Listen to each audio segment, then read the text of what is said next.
یہ بڑے بڑے تجزیہ کار اور ٹیلی ویژن پہ بیٹھ کر انالیسس بیچنے والے یہ جو لوگ ہیں یہ کس طرح سے انٹلیکچوئل بددیانتی کا مظاہرہ کرتے ہیں اور کس طرح سے ہماری ہسٹری ٹیمپر ہوتی ہے، اس کا مظاہرہ اس دفعہ ہوا 27 دسمبر کے پروگرامز میں کہ نجم سیٹھی اور روف کلاسرا جیسے لوگوں نے ٹیلی ویژن پر بیٹھ کر وہ جہالت بیچنے کی کوشش کی جس کے ہم خود گواہ ہیں۔ اور یہ ہسٹری وہ ہے کہ جس کو ہم ٹیمپر نہیں کرنے دیں گے کیونکہ یہ واقعات ہمارے دیکھے ہوئے ہیں۔ بے نظیر بھٹو صاحبہ کے مرڈر کے حوالے سے انہوں نے بات کرتے ہوئے دونوں نے یہ کوشش کی کہ اس کا سارا مدعا اسد زرداری پر اور رحمان ملک صاحب پر اور پیپلز پارٹی کی اس وقت کی گورنمنٹ پر ڈال دیا جائے۔ اور بیچ میں انہوں نے نجم سیٹھی نے یہ بھی پوسٹ مارٹم والی بات بھی کی، بی بی کا مرڈر ہوا ہے 5:15 اور 6:30 اناؤنس ہو گیا تھا، اور آصف زرداری صاحب 1 بجے نور خان ایئر بیس پہ لینڈ ہوئے ہیں، اور جب وہ لینڈ ہوئے ہیں تو اس سے 2 گھنٹے پہلے تابوت جو ہے بی بی کا وہ نور خان ایئر بیس پر پہنچا دیا گیا تھا۔ تو آصف زرداری نے کس وقت ان کو پوسٹ مارٹم کے لیے منع کیا ہے؟ 4-6 گھنٹے بی بی کی باڈی ان کی کسٹڈی میں رہی ہے، 1 یا 4 پوسٹ مارٹم ہو سکتے تھے، اگر کسی نے کروانا تھا تو کروا لیتے۔ اب وہ 1 بجے رات کو جب آئے ہیں اس کو نوڈیرو لے کے جانے کے لیے بی بی کے تابوت کو، تو اس وقت ان سے کہا جا رہا ہے جی پوسٹ مارٹم کروانا ہے۔ مطلب جہاز تیار ہے، وہاں جانا ہے، وہاں تجہیز و تکفین کی تیاریاں ہو رہی ہیں، تو ان کو تب پوسٹ مارٹم یاد آ رہا ہے۔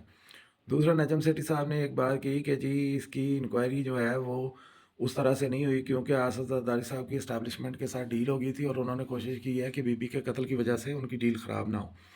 ان کی اطلاع کے لیے عرض ہے کہ آصف زرداری صاحب ہی وہ آدمی تھے جنہوں نے یونائٹڈ نیشن کمیشن بلایا تھا یہاں پہ، جنہوں نے انکوائری کی تھی، اور انہوں نے اسکاٹ لینڈ یارڈ کی انکوائری یہاں کروائی ہے۔ اب نجم سیٹھی صاحب مجھے یہ بتائیں کہ ایک ملک کا سٹنگ صدر جو ہے جس کے ویسے اسٹیبلشمنٹ کے ساتھ تعلقات کشیدہ ہیں، مشرف صاحب کو نکالنے کی وجہ سے، وہ اپنی بیگم کے قتل کا ڈائریکٹ سٹنگ اسٹیبلشمنٹ کے کچھ کرداروں کے اوپر شک و شبے کا اظہار کر دے یا ان کو چارج شیٹ کر دے بغیر کسی ثبوت اور ایویڈنس کے، تو وہ کیا حشر ہونا تھا ان کا؟ وہ آصف زرداری صاحب اس وقت یہی چاہتے تھے کہ جو کریڈیبل کوئی ادارہ ہے جیسے یونائٹڈ نیشن یا اسکاٹ لینڈ یارڈ، ان کی انویسٹیگیشن میں اگر کوئی چیزیں آتی ہیں تو پھر وہ اسٹیبلشمنٹ کے ساتھ بیٹھ کے ان کرداروں کے بارے میں بات کر سکتے ہیں جو اس میں مبینہ طور پر ملوث رہے۔ لیکن جب دونوں اداروں کی طرف سے کچھ نہیں آیا، بی بی کا جو ایف آئی اے کی انکوائری تھی اس کو بار بار رکوا دیا گیا، اور بی بی کے جو پروسیکیوٹرز تھے ان کا قتل ہوتا رہا۔ یہ قتل کیسے ہو رہے تھے؟ اس کے ذمہ دار بھی آصف زرداری صاحب تھے کہ معاملہ آگے بڑھنے نہیں دیا جا رہا تھا، اور جو بی بی کے قتل میں ڈائریکٹ لوگ ٹی ٹی پی کی طرف سے انوالو تھے وہ ڈرون حملوں میں مارے جا رہے تھے، کچھ چیک پوسٹوں پہ پکڑا جا رہا تھا۔ یہ رحمان ملک صاحب نے جو اپنی زندگی کا آخری انٹرویو سلیم صافی صاحب کو دیا اس میں انہوں نے یہ ساری باتیں بتائی ہیں، کیونکہ اس معاملے میں رحمان ملک صاحب بہت ساری چیزیں جانتے تھے۔ ان کے کریکٹر کو بھی روف کلاسرا صاحب نے واجد شمس الحسن کی کتاب اور خوسا صاحب کی کتاب کے ذریعے یہ ثابت کرنے کی کوشش کی ہے کہ جیسے وہ نہیں چاہتے تھے کہ بی بی کے قتل کی ٹرانسپیرنٹ انکوائری ہو جائے، حالانکہ سب سے زیادہ اگر کسی نے اچھی انکوائری کی اور جو سب سے زیادہ باخبر تھا ان تمام معاملات سے وہ رحمان ملک ہی تھے۔ اب وہ دنیا میں نہیں ہیں تو یہ لوگ ان پہ بیشنگ کرنا شروع ہو گئے ہیں۔ یہ ہوتی ہے وکٹم بلیمنگ، کہ جو بی بی کے سب سے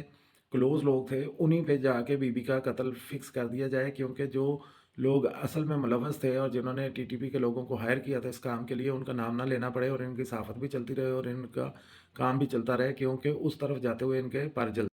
آج بھی جب بات ہوتی ہے تو ہر کوئی کہتا ہے کہ جنرل باجوہ صاحب کو یہ جنرل فیض کے مقدمات میں یا پی ٹی آئی کے معاملات میں کسی صورت بھی شامل نہیں کیا جا سکتا، کہ مطلب یہ ہے کہ اسٹیبلشمنٹ کس طرح سے اپنے سابقہ لوگوں کا تحفظ کرتی ہے۔ تو کیا آصف زرداری صاحب کے ہوتے ہوئے اسٹیبلشمنٹ یہ برداشت کر لیتی کہ وہ ان میں موجود کچھ لوگوں کو انصاف کے کٹہرے میں لانا چاہتے ہیں؟ اور پھر نجم سیٹھی صاحب نے دو اور باتیں کہیں کہ بی بی اگر آج زندہ ہوتی تو شاید وہ پاپولر بھی نہ ہوتی۔ وہ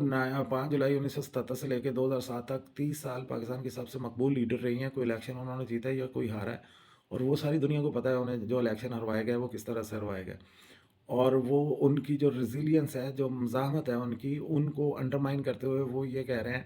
کہ جی اگر وہ ہوتی تو اسی ہائیبرڈ سسٹم کو وہ قبول کر لیتی۔ اگر بے نظیر زندہ ہوتی تو نہ یہ ہائیبرڈ سسٹم آتا، نہ عمران خان کی لانچنگ ہوتی، اور نہ ہی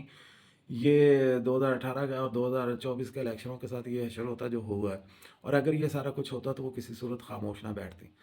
یہ جو لوگ بے نظیر کو جانتے ہیں وہ اس بات کو جانتے ہیں کہ وہ کتنی نڈار، بہادر اور بریو خاتون تھی۔ وہ جب بھی ان کی گورنمنٹ ٹوٹی ہے تو انہوں نے کبھی اشارے کنایوں میں کبھی یہ نہیں کہا کہ وہ زرعی تھے لوگ، یہ جو ہیں